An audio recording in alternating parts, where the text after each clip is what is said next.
Hello, I'm Sean Crocker. I live in Southeast Grey. Support services. Well, before I came to Southeast Grey, I used to live in a group home, and I completely hated it. So since I came to Southeast Grey, my life has changed. I have my own cat, I have my own jobs, and my pay, I get $12 an hour. So as individuals get to stretch and learn and explore their gifts, and we all know that everybody has gifts, sometimes it's just kind of uncovering those gifts and making sure that people are given the opportunities to nurture those gifts. I'm going to show you my gifts.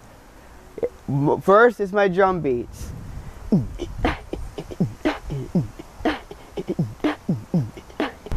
Sean has really, I think, blossomed in terms of developing his decision making, and that it's not the support agency that needs to be making the big decisions in his life.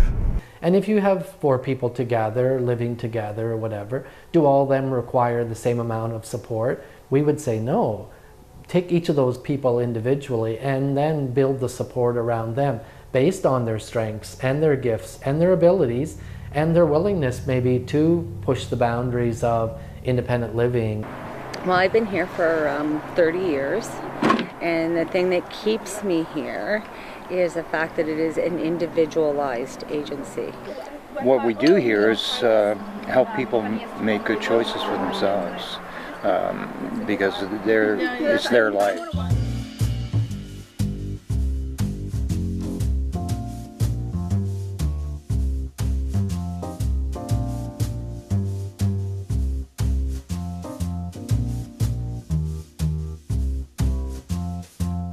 So about 7 years ago, we decided it was time to start planning for the end of contract work. We have over 100 people successfully employed in the community earning minimum wage or higher. That's growing every day. I did the test, and then Tara helped me hand out resumes for security jobs, and they hired me so fast, make your head spin. We were recently accredited through the Council on Quality and Leadership, which focuses on person-centered excellence. So it's not about programs, it's not about services, it's about how do we help people achieve the life that they want. Community Living, they support me in my goals. They helped me find this job. They've helped me with my education. They've helped me with getting my first aid. They've helped me get my WMIS training. Community Living supports me in everything that I do. We don't go very far because there is nothing but trees, rocks, and water and moose between us and the next town. For the most part, it's the town of Atikokan. We've made significant changes over the last few years. Began probably 4 to 5 years ago. We had one individual we were supporting that presented some challenging behaviors. We were struggling to figure out how to support her. What we learned was we were the problem. It was the way we were doing things. We weren't supporting her the way she needed to be supported. When we started asking her what it was she wanted, things improved greatly. We were not using a very person-centered or person-directed approach at the time. So we began learning about it, and we began seeking out any information we could find. And that was what began the transformation of our support services to a more person-centered, person-directed approach. Linda is an amazing person. For everything that she's been through in life and the challenges that she has got a heart of gold. I want to be happy. Okay.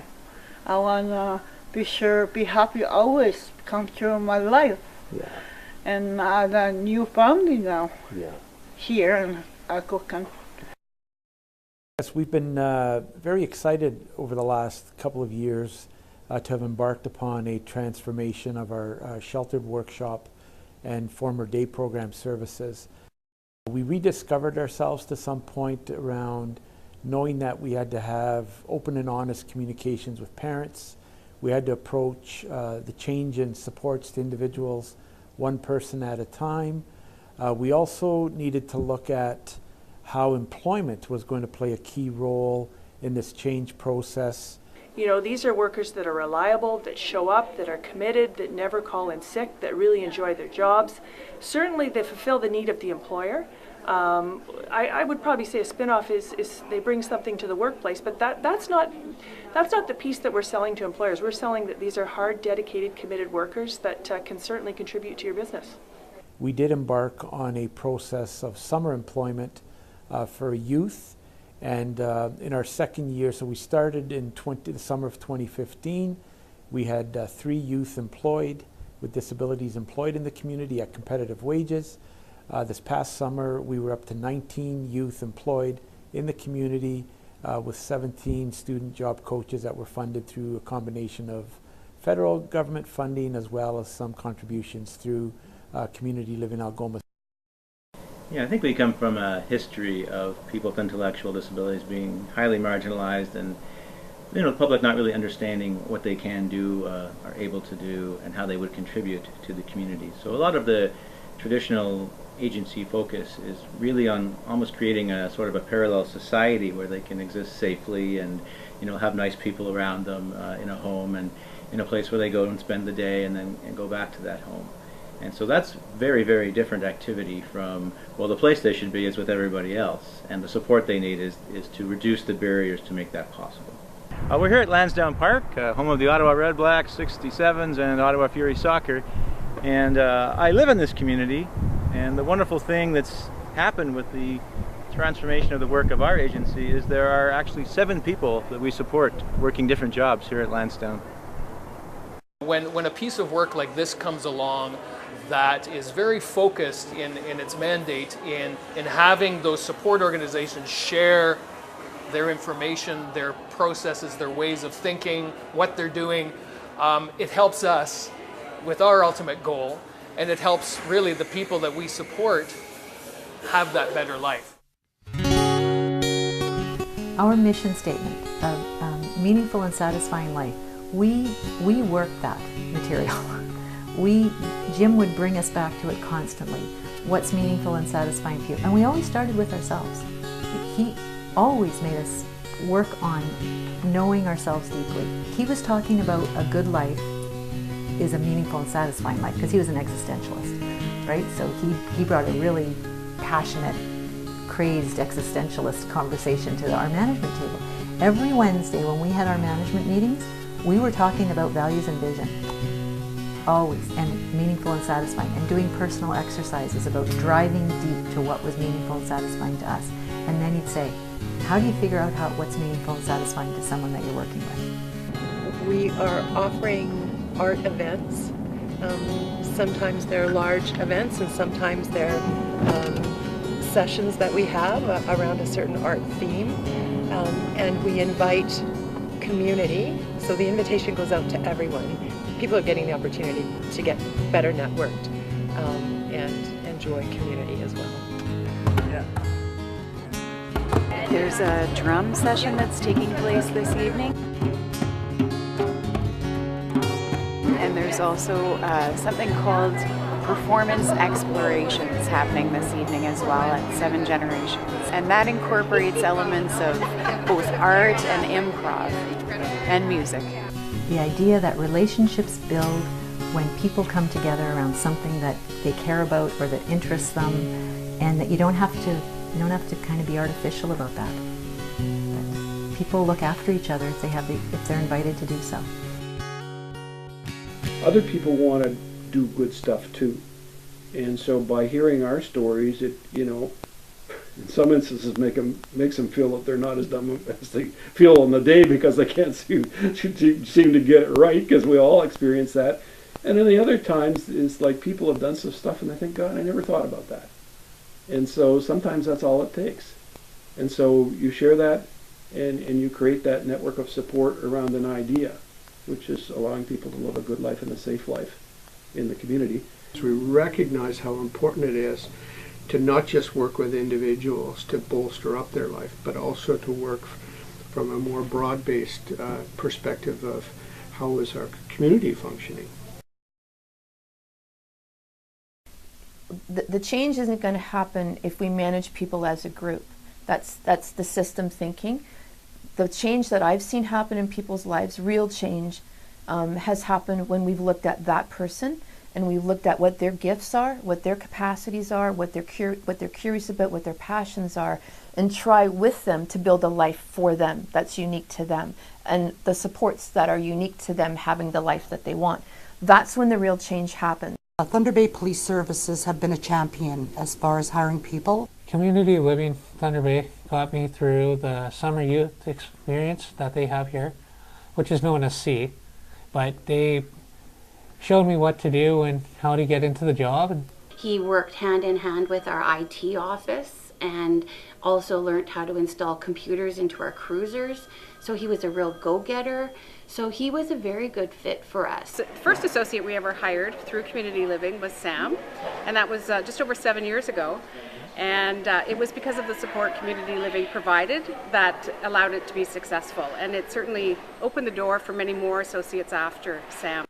So I'd like to say that I've seen a lot of change, but I really haven't, because it's not catching on and people don't know how to move forward, and a lot of agencies are getting stuck. And it was a lot of thinking about human rights. It was a lot of push from People First members. It was push from individuals and families, so people and their families were talking about alternatives. There were experiences with real work and real pay. There were experiences with having home of your own and not having to. So there were a lot of things that built up to the decision to end programs. So all the congregated, segregated programs were ended basically in 1990. So that's when there was a major shift. People here, employees of Community Living, were laid off and they were hired back on teams to work for individuals, so to work for people. And so that was huge. It was great. It was wonderful in many, many ways. It wouldn't work for Shirley to live far from downtown or to live in a place that wasn't accessible. She needs to drive her own ship, so to speak. She needs to make her own life choices. So living close to downtown in a fully accessible place is what works for her. For Robin, she couldn't stand living in a fourplex in an apartment. She really, it just did not work for her. She liked to get up and sing and do some things and listen to her movies and whatever, and she can do that, all those things, and be very independent in her own home. So she was a long time institutionalized.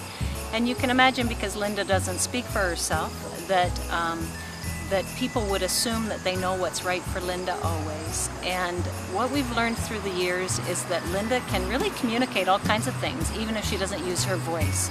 And she relies on people who know her well. The idea is to fix the community so everybody is included.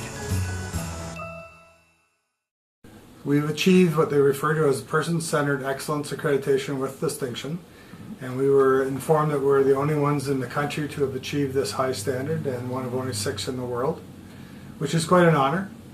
And with that honor goes, I think, some responsibility. And our organization and our board and many of our members in our community are more than prepared to assist and help and offer opinions to anybody who's interested in trying to go through the process that we went through, to help them learn what works and what doesn't work, and to share the knowledge that we've acquired in our process. Our organization has been through an accreditation process 3 times now. So the first 2 times we used the Council on Quality and Leadership. We were introduced to using person outcome measures, which measures quality from the perspective of each individual person we support. So rather than us defining what quality is and how we should impact people's lives, we have the people we support tell us what's most important, define it for themselves, and then our job is easier because we just have to do what they feel is most important to them. A lot of organizations aren't sure how to begin to change. They're not sure what approach to take. They're not sure the steps they need to take. And the project was started to help those organizations, to provide them with information and contacts to make their transition to person-centered supports much easier. If we can help share the knowledge that other people have gone through, the stories, the experiences of individuals, of their families, if people can hear that, they can feel the hopes and the dreams. If you focus on what people want, and most of the time that is to be partners and participants in their own communities. not partners and participants in group living or group workshops or group life skill programs. People want a healthy life, and that happens in a healthy community.